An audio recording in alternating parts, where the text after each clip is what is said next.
Hello again. The 1960s were a very exciting time for young people. I know because I was a teenager during the 60s.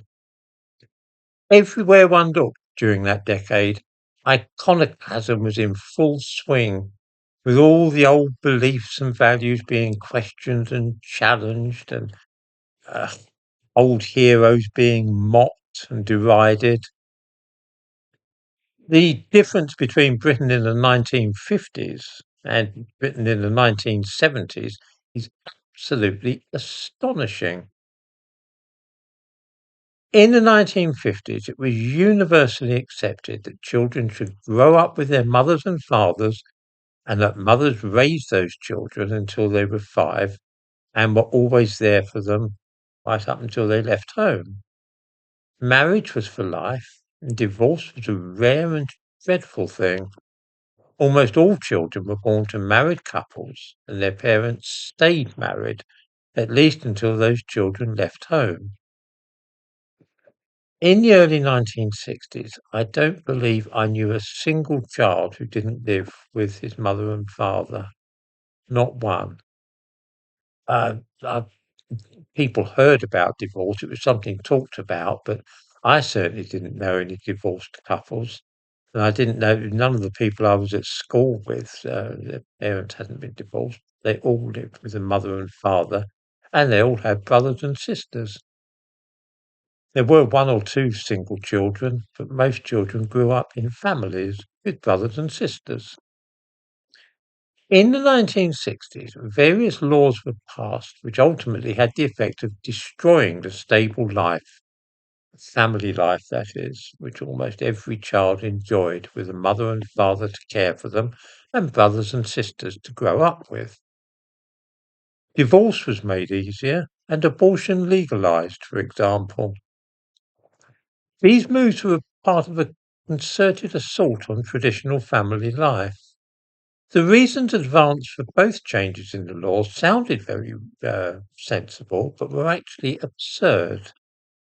Legalizing abortion, for example, was justified on the grounds that if a 14-year-old girl was raped, then it would be cruel to insist that she carried the baby to term. Divorce was made easier because it was said that if a woman was the victim of an abusive and violent husband, then it was only right that she would be able to escape from the marriage. Anybody who objected to those changes was condemned as a right-wing bigot or reactionary dinosaur. I'm bound to say that I've known many women have abortions, but the reason is always because it is simply inconvenient for them to have a baby at that moment, not that they've been raped or anything of that sort.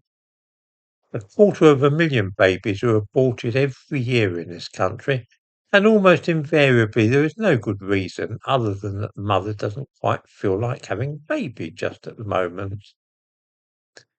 I've known quite a few divorces as well, and I've known couples with children splitting up, but it's never been because the wife was being beaten or treated harshly by her husband. Couples just break up because they don't feel the excitement they once did, and so they wish to try again with a new partner.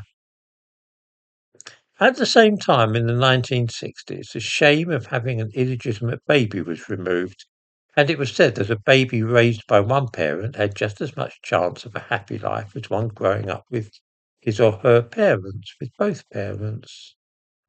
These developments were part of what became known by the end of the 1960s as the women's liberation movement. It was claimed that this would make life better for women by reducing their dependence on men. Women were told that having a career was as much a path to fulfillment as being a mother and wife. Those women who wanted to be mothers and wives gradually were made to feel as though they were pretty feeble specimens if that was the most which they could aspire. All this, combined with the ready availability of the contraceptive pill, which began in the 1960s, meant that a lot of women became more sexually active without the risk of pregnancy. The sexual act thus became completely divorced from reproduction. The pill was the first line of defense, and if that failed, then abortions could be obtained easily. The need for marriage began to decline. Why not simply be sexually active, get rid of unwanted babies, and if one wanted a baby, then who needed a man? If a couple had a baby and then decided they didn't want to stay with each other, they'd simply separate. These trends accelerated over the following decades until we've reached the present situation with a birth rate which is insufficient to maintain a stable population. Children grow up without fathers and instead have a succession of temporary father figures as their mothers change boyfriends.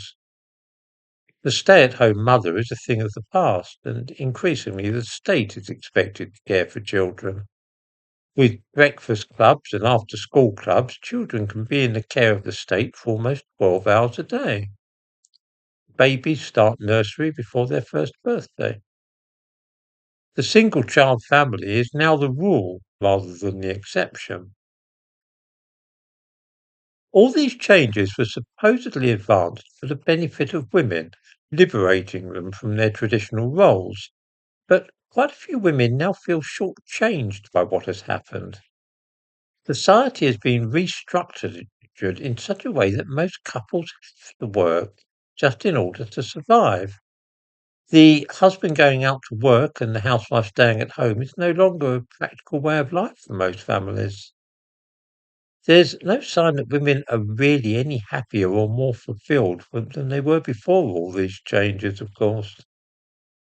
And there is certainly every indication that none of this has benefited children, who are raised partly by the state and partly by adults to whom they have no biological connection. A stable family unit is no more in many parts of the country.